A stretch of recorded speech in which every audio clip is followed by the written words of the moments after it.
Good morning, everyone, and thank you for joining us. We are just connecting our streaming feeds and we will get started momentarily, but thank you for joining us.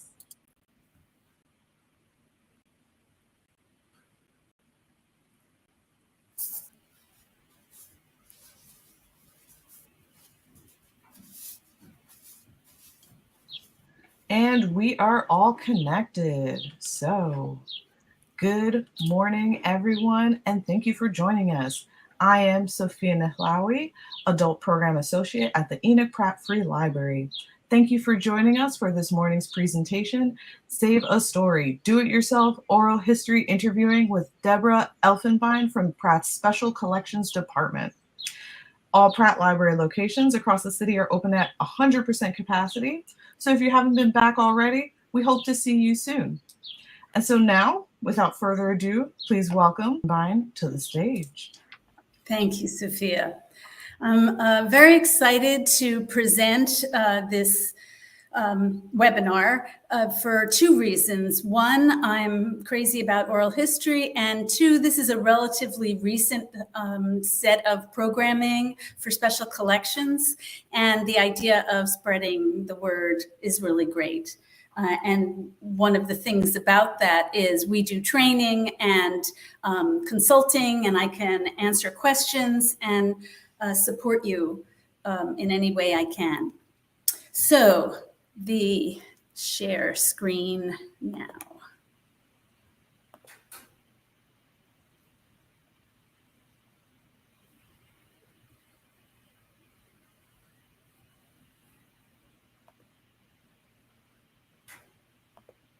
Oh, I'm sorry.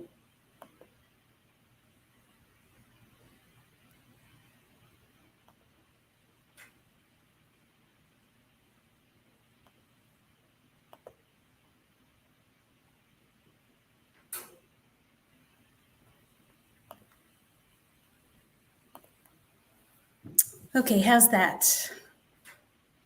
Is that good, Sophia? Looks good. You're good to go. Great. So the name of the program is Save a Story, Do-It-Yourself Oral History Interviewing. And the overview of what I'm going to talk about is defining what oral history is, what oral history interviewing is, and the 10 steps for you to do that. So starting with what is oral history? These are the four main elements, and it is the person's story, the person being the narrator. Another word for it is, a term for it is oral author.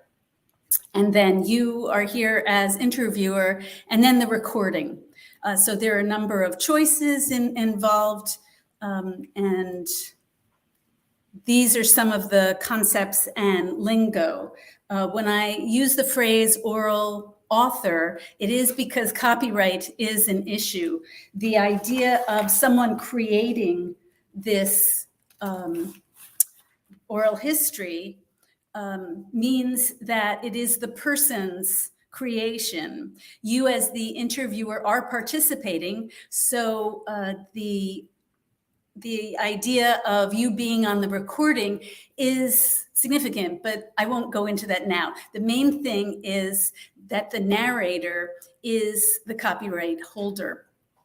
And equipment. I'm talking about recording devices, headphones, a memory card if you're going to be digitizing it and using a digital recorder, microphone, the method of either audio or videotape, and tripod. And I wanted to just show in the background, we have for loan, a digital audio kit through the Special Collections Department, and I'll talk about that later. So the next filler words are during the interview process, things that you say to support the narrator.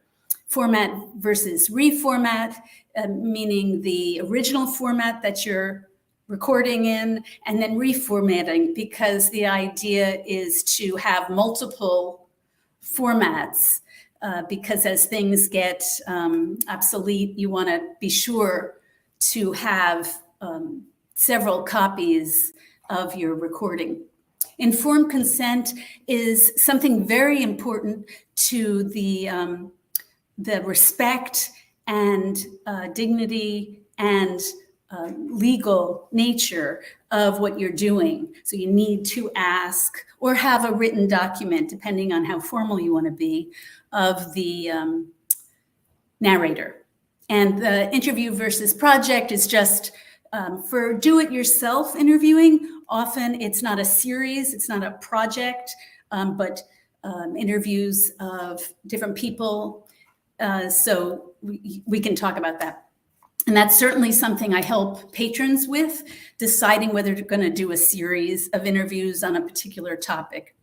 Interview types I'm going to get to. I don't want to give that away. And I already talked about the interviewer and narrator and the differences, and then the setting, as in the quiet place to record.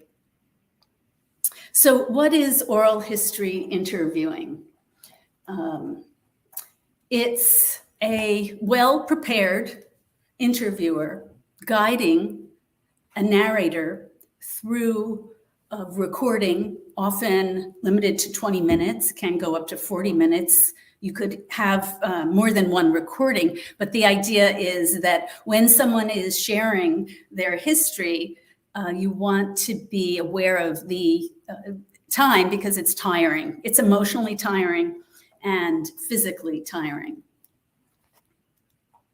Oral history interviewing is not therapy, but it can be therapeutic for the narrator as well as for the interviewer. The idea is to not resolve something for the narrator or the interviewer, which gets back to it's not therapy, but it does intend to be worthy, to be worth saving and worth sharing. It's not to make the narrator reveal something unsafely. Safety is of paramount importance. However, memories, as they talk about them, are going to reveal feelings. So you have to be aware of that, and as the interviewer, be a guide. It's not about the relationship of the narrator and interviewer, you, but empathy is built. And in fact, it could be built in if you're related or a friend.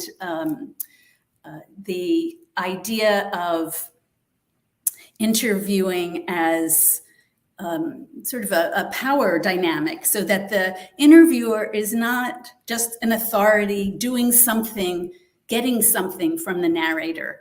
The idea is the relationship during the recording that is blossoming and empathizing with the narrator. And the thing back to privacy and dignity is that if a narrator doesn't agree, does not consent, either on paper or verbally, you can't record. And that means also that the narrator can change his or her mind, even in the middle of the recording. This is where the requirement for privacy and dignity is so important. There are three different types of interviews.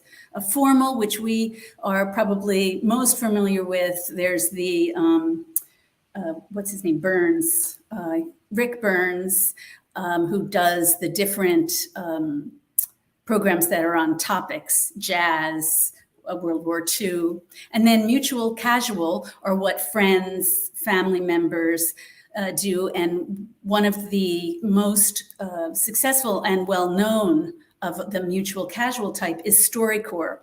And I can't recommend Storycorps enough. They help you through the entire process and also save it and show it through the website they have and store it at the Library of Congress American Folklife Center. So they're a whole package and very, very sweet, empathetic people.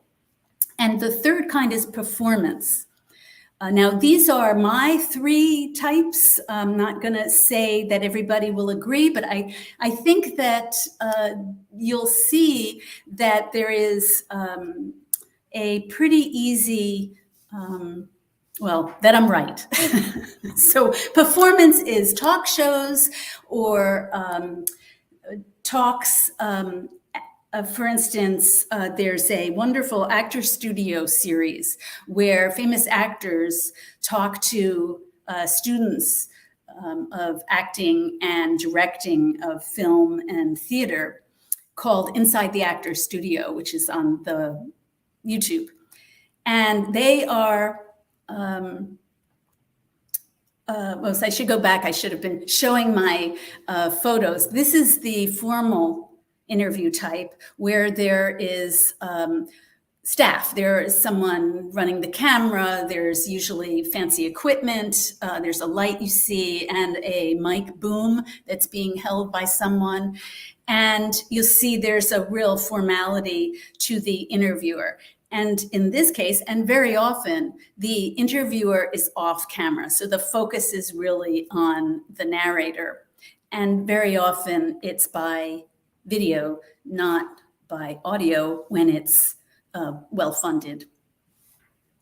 And this is an example of one of the formal interview types, and it's part of a series, the Civil Rights History Project, through the Library of Congress and the National Museum of African American History and Culture. And I just want to give a little example of how one begins a formal interview. And that's with someone in a very structured way. You might not know the person. And one of the things that I want to show is the formality and also the problems. What's ineffective about this is the sound quality, as you'll see, as well as I would suggest the relationship between the interviewer and narrator is awkward.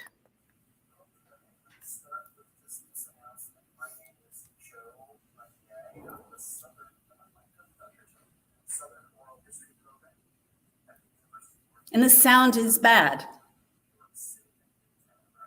He's not mic'd. Well, mic'd. Yes. West side.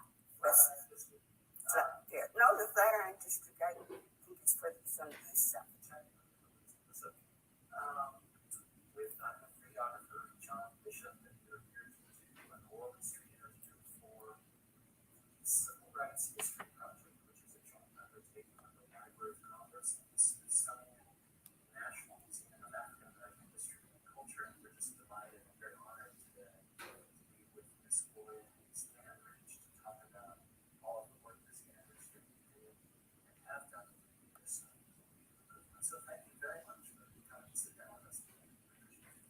Let me, I think in our hour and a half that we spent together in conversation, I thought I would start to talk a little bit about your experience and then Howard would be role in. Yes. So I don't mean to torture you with that, but it is kind of worthy of being tortured because it gives you a real clear sense of the need to have your equipment together, and that even a formal interview that is done by someone who does it for a living has some problems. I recommend you to listen to this interview. It is also on YouTube, and I can make my slides available, and then you can have a direct link to this interview. Gloria Richardson, Dandridge, was a very important civil rights leader in Maryland, as well as nationally.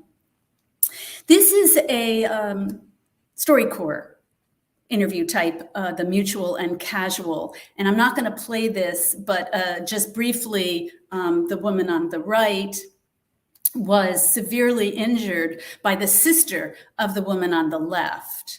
The white woman, the blonde woman. So her sister brutally attacked in a racist, xenophobic manner. And the sister reached out to Ms. Jama to do a kind of healing and apologize in a way her sister couldn't. And that too is available on Storycorps.org.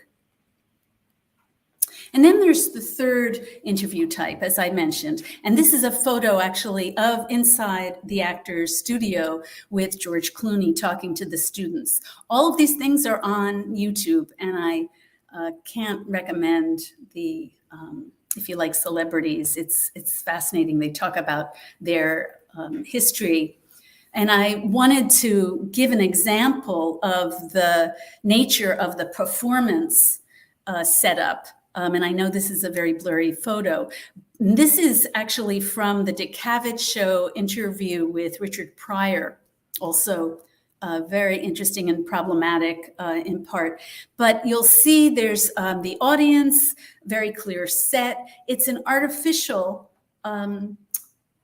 set with several cameras, and the Dick Cavett Show producer and Dick Cavett himself are the ones in charge in a way that the mutual, casual, and formal interviews are not, which is about the idea of it being entertaining, not just a personal interaction and documentation, which is how the other two types are.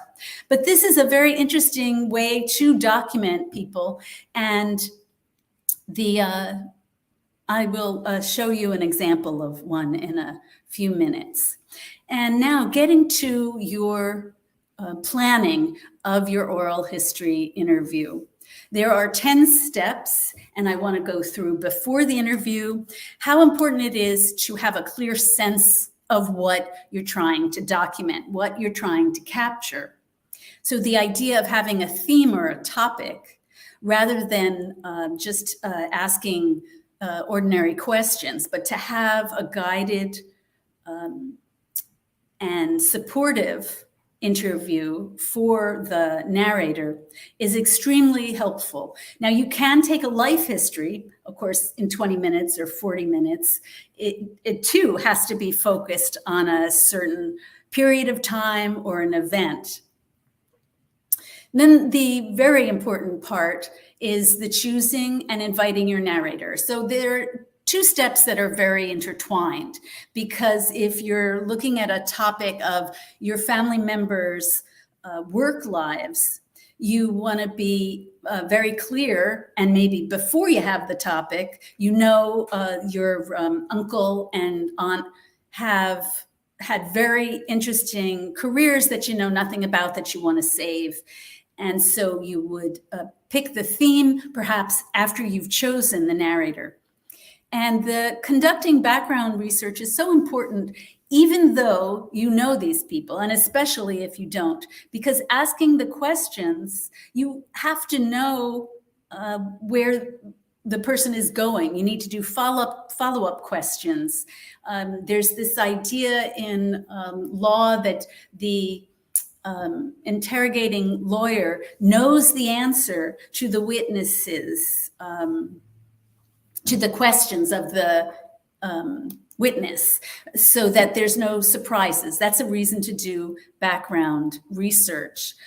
So you really respect what the narrator knows and can also not provoke, but guide the narrator to dig a little deeper and to talk in the interview about what the experience is. So it's not just retelling a story, but this is where your relationship, your rapport with the narrator is so important, so that your knowledge, dare I say, expertise in the person, in the period of time that the person narrating lives or lived or worked, as I gave that example, is really important. So not knowing about World War II and Maryland would be really mistaken, and I would suggest disrespectful thing. Then making an outline, that is of questions, of the order of your questions, so it develops, and I'll go into that later. And then asking for the narrator's consent.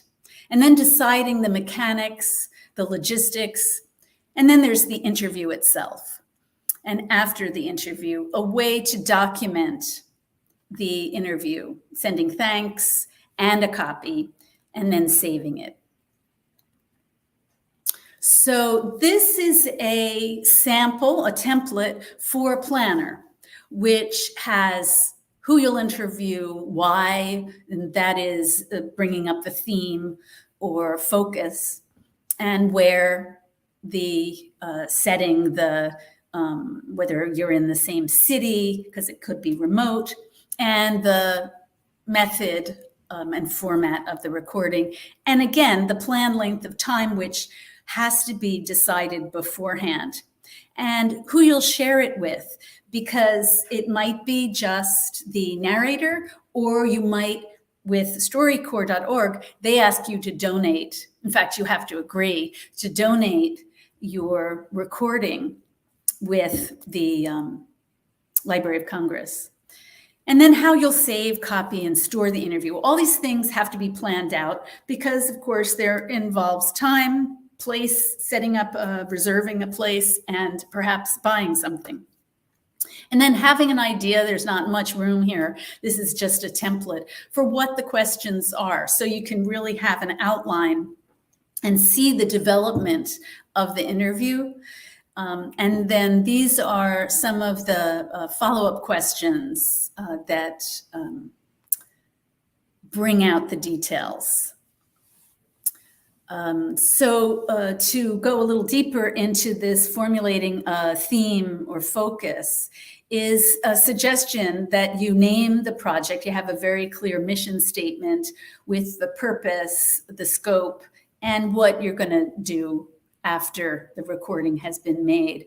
And the idea of planning a life history also requires, or I strongly suggest, giving your project a name and also having a clear sense of the same kind of issues, purpose, time period, scope, and what will become later. And then choosing and inviting your narrator. I began to talk about this already. And in fact, I'm sorry, I skipped ahead with my slides.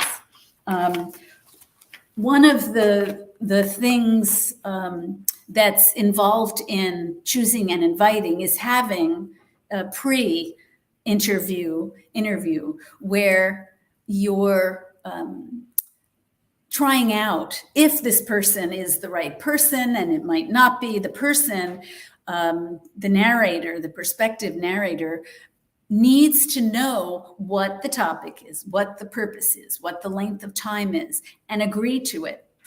And the narrator, I think I mentioned already, has every right to change his or her mind.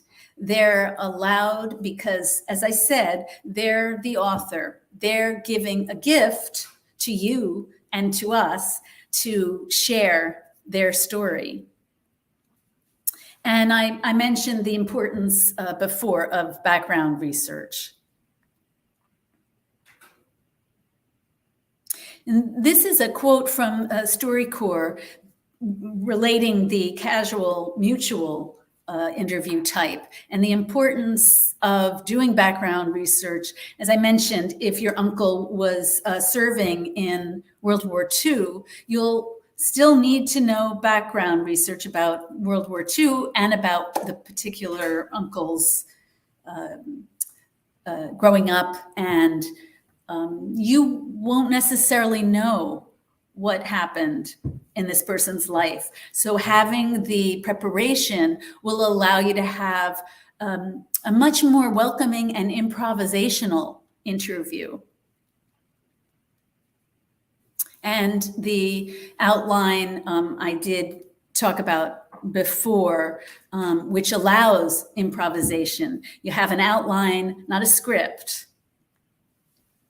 And this is the idea of having a consent form, which is a more legal document. And I'm going to show a sample here that we use, and it has the requirement of a legal signature, and it's a more formal one than you might use because we're an institution where we have legal responsibilities that are quite serious and formal.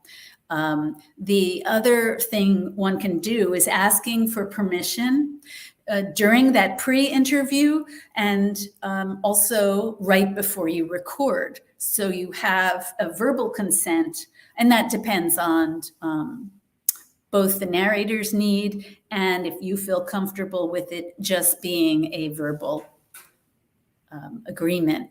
And then choosing the production elements are so important in making the interview flow. And so you don't have to think about things.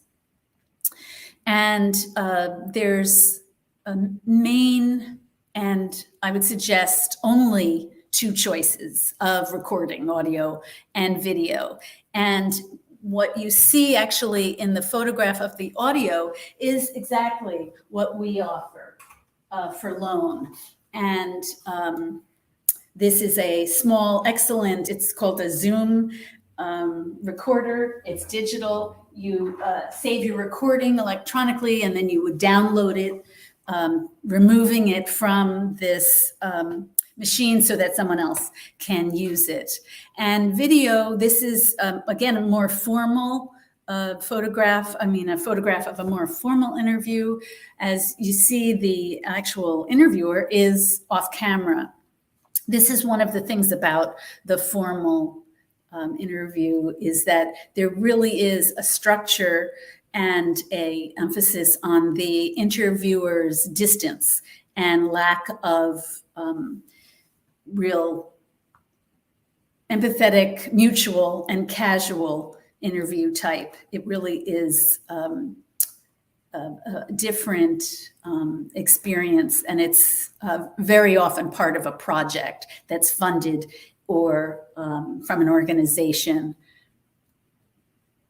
And the equipment. This is the digital audio recorder. These are not patrons, but it could be.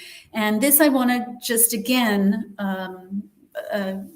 sell the idea of your borrowing the Pratt Library digital audio oral history kits, and to have you do it as soon as we finish. For instance, you can email us the following information. This is not the kind of loan as some of our other equipment. We do it through the Special Collections Department, and this is a conversation. So you would send us this information, we would talk to you about it and guide you through it, and talk about how many kits. We actually have quite a few if you're going to be doing a project, say with a number of people doing it or interviewing. One of the things that got the Pratt Library oral history activities to start was with an initiative through the Libraries Without Borders program, which we participate in. I was going to be going to laundromats and interviewing people with cell phone audio or video. And my main purpose was not to document, but to do this kind of do-it-yourself instruction, as I've now formalized into a webinar. That became impossible during COVID. And then the opportunity to do interviews remotely has, of course, become absolutely necessary and wonderfully easy. There are any number of free methods to use. Now, video recorders, I threw in a whole bunch of choices. That gets into an investment and a commitment to it that you might already have, let's say, a VHS recorder, if you're as old as I am, I do, using, actually, it's not VHS, it's mini DVD. And the problem with that is there's absolute need to reformat that. And then you can get things to attached to the phone line, which is also for remote interviewing. And what is so important, especially if it's a interview that you're doing alone, that is mutual and casual or formal, is to know your equipment so well that you can use it and talk at the same time. You can also recruit people, as Sophia has shown how excellent she is, and I couldn't do it without you, Sophia. And then finding a safe, comfortable, private place to interview. I don't know if food is absolutely necessary, but it certainly makes things very agreeable. And this was something I've already talked about, but it is very crucial now. The numbers, unfortunately, are going up. And yet, it's not just about COVID. It's also about people who can't travel. You can't travel. I mean, it's one of the whole reasons why the library has ebooks. The idea that you can have this without going somewhere. And the interview itself. Again, before you go, you have to practice the equipment, practice questioning. You want to really have a sense of control of yourself. I should really say the ability to guide, the ability to improvise, and testing the equipment before you begin, right before the actual interview starts. And as you saw but couldn't hear, every interview begins with identification. So you talk about where you are, the date, your name, and you're asking for the narrator's name, date of birth, and city of residence. And this is for future use so that people will absolutely know all sorts of information to use for the future. And now I'm going to be discussing the structure of asking questions of the actual interview. The idea of asking warm-up questions, not going right into when did you lose your father and how did you feel about that, but to really start by asking questions that will develop the rapport and get the juices going of the narrator. So again, asking emotionally, personally demanding questions, and also things that would require a person's memory to be focused and engaged comes after you have a rapport, after you're warmed up. And asking questions one at a time is also related to another slide to come, which is the idea of pacing, the idea of the improvisational nature of it is you can get excited and do a barrage of questions, but you really want to be able to suggest things to get the person's memory going and to follow up if you're confused or if you think the watcher is going to be confused. And that is where the preparation comes in. If you know in advance the complicated nature of the story being narrated, you can ask questions that follow up that you know the answer to. And this is a particularly helpful thing to keep the pace going, which is to phrase things so they aren't going to be just a yes or no. And then the idea of the filler words and engaging questions that I mentioned before are part of that, which is if they do say yes or no, you can ask certain things. I thought it was in the slide after. I'll show you some of the suggested things that you can use as follow-up questions. And this is an extremely important piece of advice, which is silence, remaining engaged, but letting the person develop. Not everybody can speak in full sentences as they're exploring and feeling what they're remembering or what their point is. And that is human and normal and verbal speech. We're not talking about writing. This is something that is spontaneous. So being silent after you ask a question, even if the person has paused, to allow the silence to work for you, to work for us watching it in the future. And this is an example I want to show you of a performance interview type where the practice of silence worked so well in exactly the way I was suggesting, which is that the narrator, who is the great Toni Morrison, the late Nobel Prize winner and Pulitzer Prize winning author, teacher, editor, activist, and mentor. I can't recommend her work, her essays, her speeches, and her novels enough. And this is Charlie Rose, who had a talk show, and as problematic as I find him, he had some very effective interviews, and his setting was very important. And you'll see in the clip I'm going to show you, he is at a round table and everything is dark around him. So you have a sense of you're peeking in. There is, it's a broadcast on television. So there isn't a sense of an audience that you're not part of it. It's very engaging for people in the television audience. And I wanted to just give a little context for this interview.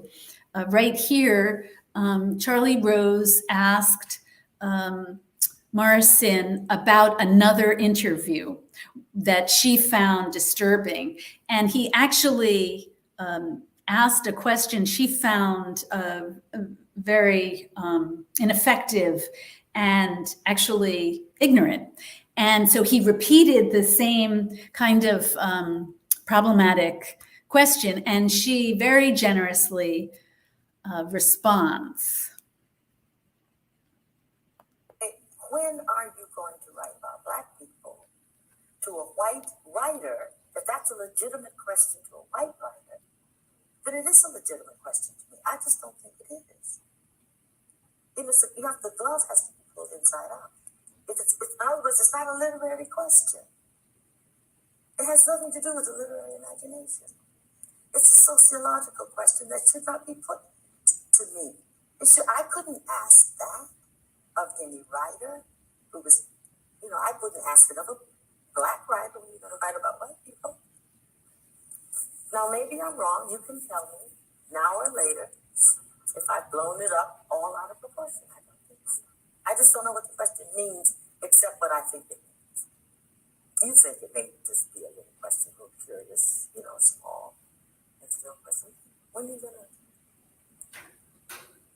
Maybe I'm responding because I have had reviews in the past that have accused me of not writing about white people.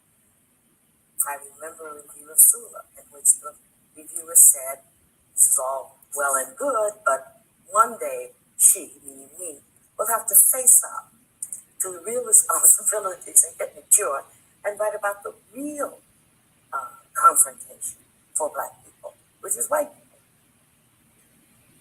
As though our lives have no meaning, no depth, without the white gaze. And I spent my entire writing life trying to make sure that the white gaze was not the dominant one in any of my books. So again, my sound is not great. I hope you could hear it, but you certainly could see it. And what I was trying to show is here's an example of someone who is listening and engaged. And in one way that was particularly helpful because he had asked a question that she objected to. And again, for a better sense of this, go on YouTube, the entire interview, and also a clip relating to this problematic question that Bill Moyers and then Charlie Rose asked of her. And the thing I hope you could see is while he was silent and engaged, she went deeper. This is 1998, she's on a book tour, which is frequently what the performance type of interview is. It's an exchange. There's a book being promoted, a movie being promoted. There's a reason why the narrator is willing to participate. And it's not always like this, particularly substantial. Jimmy Kimmel, for instance, doesn't always go deep. It is for entertainment. But the silence here allowed her to talk about, in 1998, a book review that really disturbed her from 1973. She was talking about the book Sula, which was her second novel in 1973 that she still remembers 25 years later. And so we have a gift, I would suggest, that the Pulitzer Prize winning, Nobel Prize winning author, Toni Morrison, reveals herself. And in a good deal of it was because Charlie Rose was silent, engaged, but silent.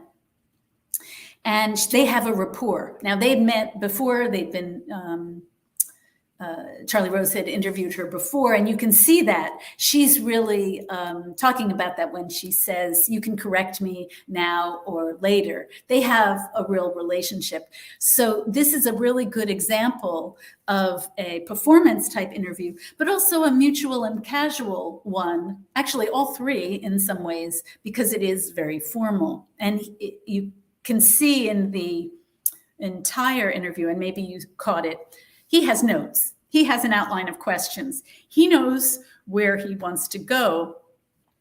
And it is an exchange. She wants to promote her book. He wants to do that for her and also feature one of the most important authors of the 20th and 21st centuries. Okay, these are what I was talking about earlier, the follow-up questions. When you're curious, when you know you need clarification for the viewers in the future, and for your own need to clarify. And these are two follow-up questions that are really helpful guides for specifics and clarification. And this is part of your being in the interview, you're being engaged, and yet being out of it at the same time. This is why knowing your equipment is absolutely crucial. Having the overall outline and having practiced before the interview, running through with someone else, not the narrator, because this is supposed to be a spontaneous interview, not that you've had a tech rehearsal with the narrator, so that you can understand how long you have. And I just checked the clock to have a sense of how much time we have to pace the interview, as I need to pace the webinar without exactly controlling it. And I hope, speaking of this, that you can put any questions in the chat, or at the end, I'll have time. And also writing and calling, spc@prattlibrary.org. And then the ending, as you began, like exercise, you want to warm up and you want to warm down. So you have, again, emphasized the whole experience as a guided and safe place. I believe closure is extremely important, both literally with an end, of a recording, but also with interpersonal and a rapport that you have a sense of resolution, and the narrator has a sense of resolution.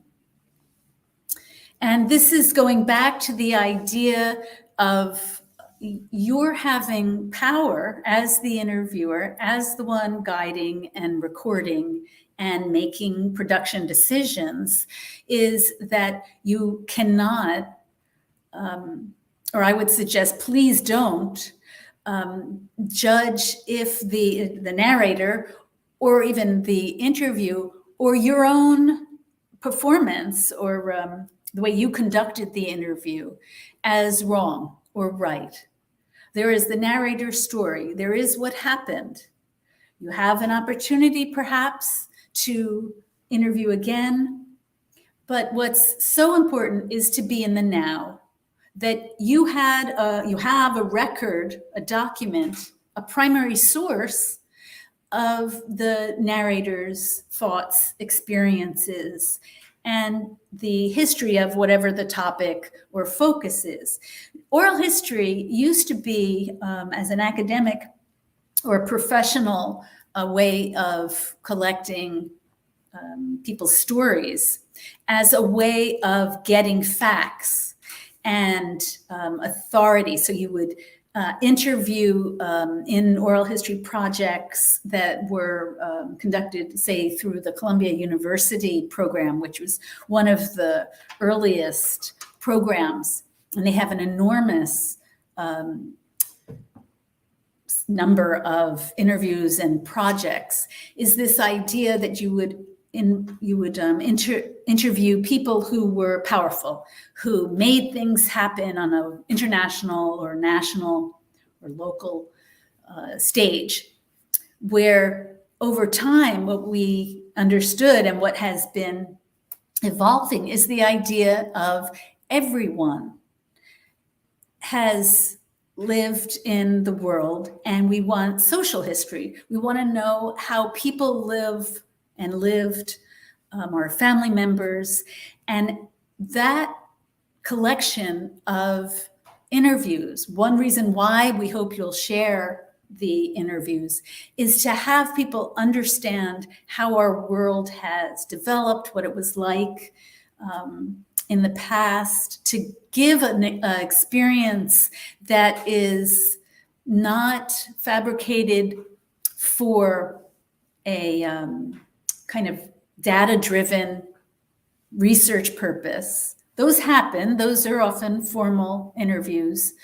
But the importance of documenting, as I hope you will do, the experience of our family members, our own family history, to understand and pass along the experience in our own family, our family of origin, our chosen family, because it is a wonderful, wonderful contribution to our own understanding of ourselves after the interview, because there really is, as I showed you, a number of steps that are really crucial. Summarizing the interview, creating a list of the names that were mentioned and discussed, topics. Now you can do a transcript. Actually, it's not all that expensive. They have artificial software that both is a service you can use. And if you've recorded on Zoom, for instance, they can produce an automatic transcript. It's not always spell checked or accurate, and that's why you want to review it. But it's a wonderful thing to have a transcript. This is one of the things we do. We have 2 collections on Digital Maryland that have transcripts, so you don't have to listen to a 40-minute, or in our case, an hour-long interview. You can search it and look for the topics. This is actually an example of a transcript done in 1977. Justice Thurgood Marshall did a whole series of interviews that are just fascinating. There's a clip on the internet, but you have to go to the Columbia University to actually listen to the audio. And he's a wonderful storyteller. This is something that we have up online. I was just mentioning our interview transcription from our Maryland Rainbow Oral History Collection done by Ben Egerman, who's a librarian here. And sending a thank you note is really important to acknowledge the gift of the narrator, from the narrator.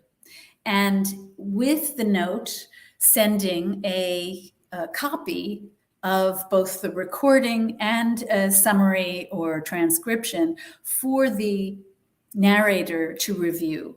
And this is partly so that the narrator can evaluate whether there are privacy concerns, because those can be considerable and they might need to be restricted for public or family consumption.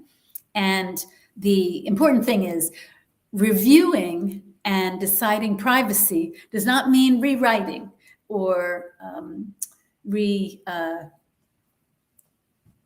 desire to have the narrator fix or correct or sound better is against the whole point of it. Is you want the person to review it and approve of it, but not try to fix it.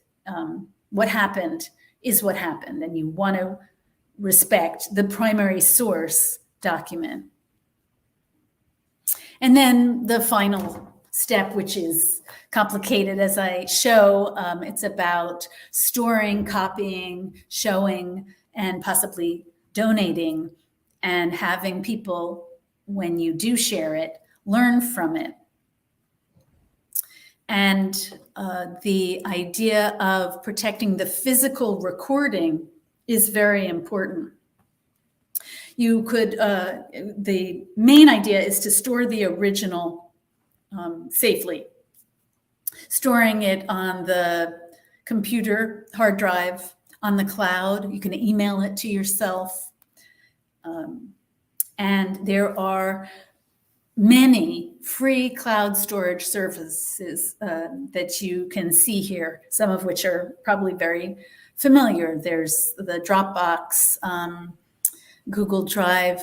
There it is, that's second. That's something I use, which is available through any kind of Google, what are those things called? The package of Google services, your Gmail, your Google Slides. They have the Google Drive, so you can upload a digital file there.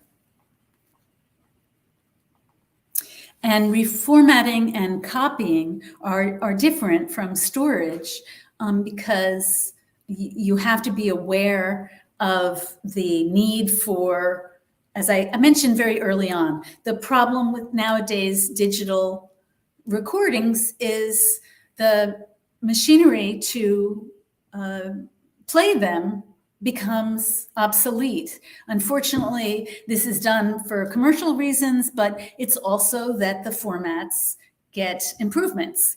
But we must know that you want to have lots of copies, because not just that the equipment becomes obsolete, they stop having repair or warranties or stop making certain the manufacturers, but also because these things might easily lose the data. So a DVD, we used to think of this as a permanent way to save things, but they get scratched and then the whole thing is lost. You can make many copies that are exact and save them to a DVD, or if it's audio, to a CD. And that's really great for frequent use, what we call, well, it's obvious, copy versions.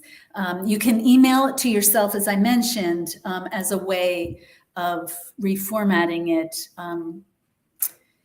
And a flash drive too, we used to think, oh, well, you know, it holds so much more documents now, and it holds videos, but it's also, number one, really not that well produced, or it's not meant to be. It's supposed to be a temporary holding place for documents. These are not places to store. This is about copies, making them accessible, making the recordings accessible.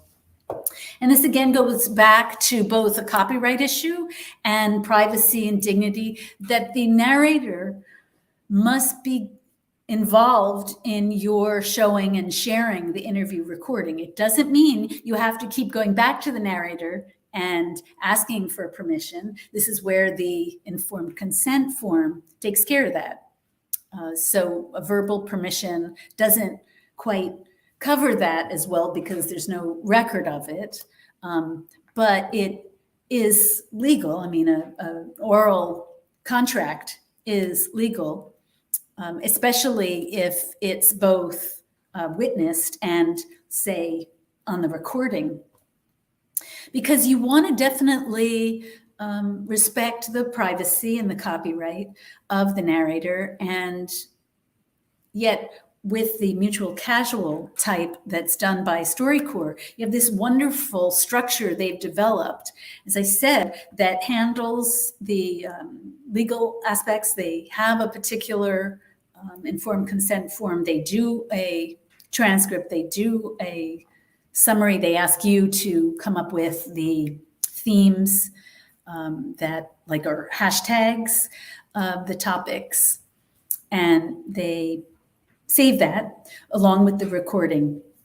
And as I said, clips are available on the web. I don't know that I said they would be clips. The full recordings, which are 40 minutes is the limit for the Storycorps recordings. And then they are saved on the Library of Congress American Folklife Center's hard drive. Their storage is as permanent as we can hope. And now I hope you'll feel free to ask questions. I will answer as I can now or later, and I welcome and hope this has motivated you. I want to just go back to the oral history interview planner so you can see it again. And if you get the slides, it'll be included. And this is what I was talking about. Oh, I didn't mean to cut off questions. Sophia, did questions come in?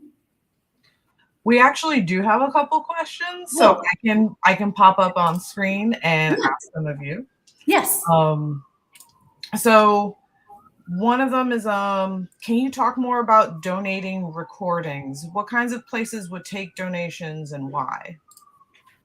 Okay, so if you're, say, doing a series or even just one interview of a church leader or members who have established a particular church, you could share it with the church itself if they have a good repository for these things.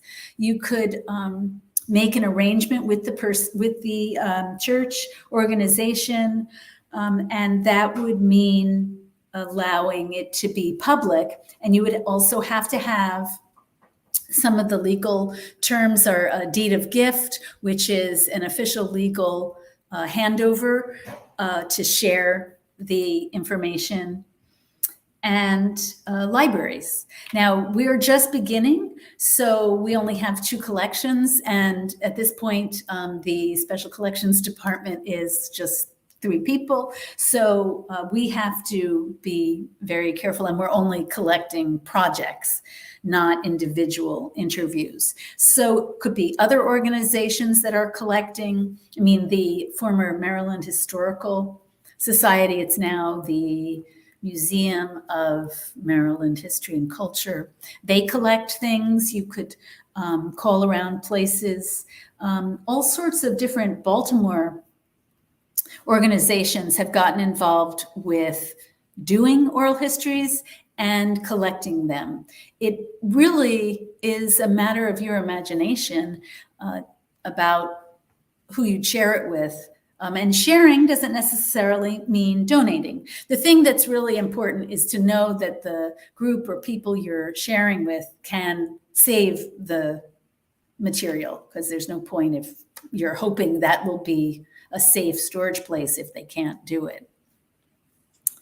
I guess a follow-up question is, in terms of saving like audio recordings, is there a preferred way that they're normally done? Like I know like for text or for books, like there's temperature controlled rooms and things like that. Are those similar practices for digital audio recordings, or are there more specific, more detailed ways of doing them? Well, certainly saving digital recordings on a very stable server, if it's a larger organization like Pratt. We have our online records, and we have collections on Digital Maryland, which I'll tell you in a second about. That is a wonderful, safe place to save things because we're a larger institution. And then on your own computer, both hard drive, if you have a laptop or a desktop computer, this would be a place to store it. For, as I said, I can't guarantee absolute permanence, but this is one of the key ways to save digital files. And what's wonderful about digital files is they can be copied exactly. So you get the same file with every copy, and then to make multiple formats. So that really is a way to spread the word. If you have DVDs or CDs, you can, it's called use copy. That's what it was. So the idea of having people actually be able to walk away with a object, sharing it online through Facebook, as long as you have all sorts of privacy and permission. And then the cloud storage. These are, at this point, very sophisticated and safe ways of saving things. And we got a question about the recording kits from the Special Collections Department, asking about sort of like what's in the kit and sort of what are the bits involved. Okay, so I'll do a little show and tell. So I hope you can see me if I'm standing up. Sophia, is that possible to still see me? Yes, I can still see you. Okay, so this is a desktop tripod on which the Zoom recorder, it's the manufacturer's name Zoom, has nothing to do with the Zoom that we use for remote meetings. And it's got wonderful microphones. They're on all sides. And this is used in podcasting. This is a professional level audio recorder, digital audio recorder. And you would we have a what's called a memory card in here that you would use to save the file and then download it to, as I mentioned, a really good couple of safe places. And we have a number of accessories. Everything's kept in a kit bag, and then we loan it in a Pratt bag, so it's easy to carry around. There is a great deal of expense involved, I would say, and you do become responsible for that. The instructions come with the Zoom manual, as well as we give some basic information and some instructions based on the webinar of how to conduct the interviews. But in the accessories include headphones so that you can control the volume and the quality of the sound. I didn't bring them out, but in here is the tripod, the headphones, a remote,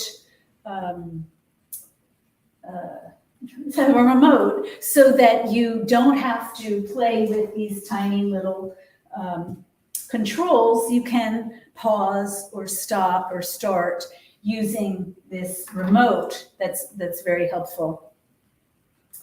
And the other thing is the cables involved in downloading.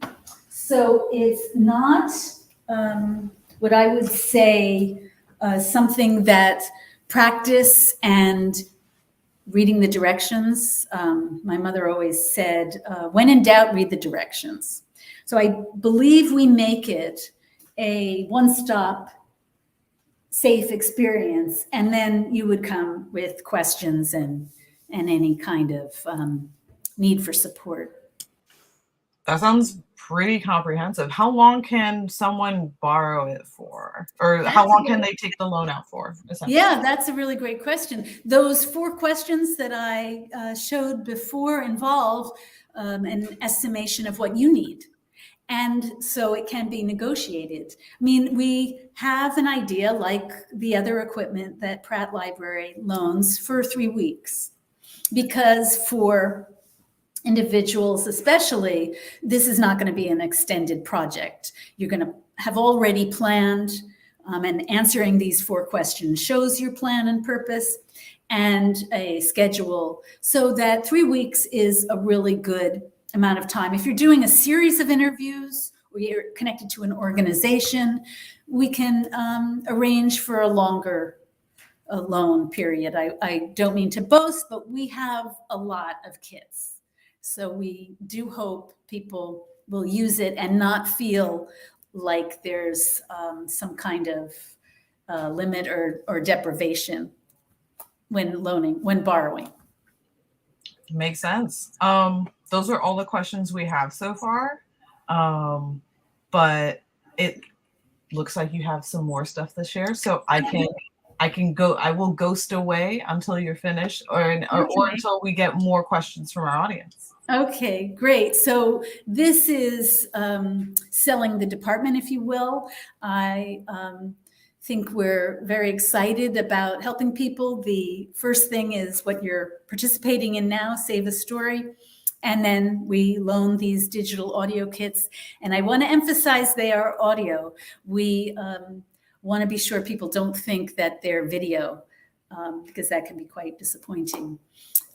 We've begun to do a program series called How We Know What We See and Hear, which deals with oral histories as primary sources, as I mentioned, as understanding, as I also began to talk about with Toni Morrison's interview, the content, and as well as the dynamics. So you do need to know the things that we've discussed here, the technical, the power dynamics, the vocabulary, so that you can then watch an oral history video. In this program, we watch some clips, we experience them. I look forward to people talking about what it's like to be an audience member watching this clip, and to use different methods, teaching methods of how to watch, how to become literate in watching not just oral histories, but because they're audio sound recordings or video, how to look at and evaluate a document. And then consulting. We go out and support community organizations, and we actually participate in a loose group called Baltimore Speaks, which is meant specifically to support groups in arranging projects. And we have begun to collect. We have a historic preservation collection on the Mencken House in Baltimore, and then this Maryland Rainbow oral history collection, which is a statewide, especially Baltimore, but it's statewide because we are the statewide state Library Resource Center. So just as our digital maryland.org, which is our online repository, which I can't recommend enough, has all sorts of statewide repositories showing their collections, oral history, as well as art and photographs, amazing historical documents from around the state. Our collecting policy is similar to our acquisitions of other materials, focused on Baltimore, on Maryland, on our existing collections, which are varied, and you can see on our website page through prattlibrary.org, and African American history, and topics. So we have an evolving collection. And as I said, the oral history collections that we have on Digital Maryland and then other repositories have, they're really interesting. And we have computer classes, which are great for all sorts of skills, Excel, Word, and then things like Google Meet, which I didn't even mention, as a way of, for free, recording an oral history remotely. And I don't know if they have a time limit, but we have 2 classes coming up in person and virtual, as you can see, in May and June. And we do have other programs coming up. There are, our classes change every 2 months. And so there might be a class on Zoom. I suggest you keep a lookout also on our website, prattlibrary.org. And these are the names of the collections I mentioned. Carroll County History Project is very interesting. And the Storycorps project from Southern Maryland is something really interesting that Storycorps does. You can have your Storycorps individual interview in their repository, but you can also, as an organization, have a set of interviews, a project that is available on your website or on digitalmaryland.org, as well as storycorps.org. We think of everything. And again, write us, call us. We're at 443-984-2451. and spc@prattlibrary.org. And now I am done, Sophia. We only got one more question, which is a little bit more you focused, and someone is asking if you have done any oral recordings yet, and what that process was like if you have. I have. I've done a number. My personal favorites are of my parents, and that's where I sort of referred to it. I was looking for their work life history. And I'm particularly happy because they've both passed. And I treasure these, as do family members. And it was a long time ago. And one of the things that was so great is I had built-in knowledge. So I did have to do background research. My father was in World War II, and my mother was also in World War II, but I focused on my mother's career as a theater director. And so the dynamics were really interesting. With my dad, I was bossy, and it wasn't a great interview. With my mom, I really was able to be quiet and then ask questions in this way that I think was very effective, guiding her. And she really opened up, which was, I think, extremely generous of her. And So that went really well, although I do feel bad about my dad's. It kind of captured my relationship with him. And then I've done I really like the history of work, of people's work lives. And because I know for me, my identity in work is so big. I love this work, for instance. So I did my aunt and uncle, and then I have done for the Library of, for the New York Public Library, I did a series of interviews of dancers and choreographers. And those were formal audio interviews that are on the, I don't know if they're on their website, but they are available at the New York Public Library. They have transcripts, and that was really exciting. I'm really into dance, and these were modern dance choreographers, some of whom have also passed, and they were talking about their work in the 60s. So again, more work. And then I did a series of books, and I'm older, so they were in the 90s, that were also built on oral histories about people's lives, people's experiences on antidepressants. And that was very personal and involved phone interviews. And I had a set of questions because I couldn't record everything. This, as I said, was in the 90s. So my access to digital recordings wasn't possible.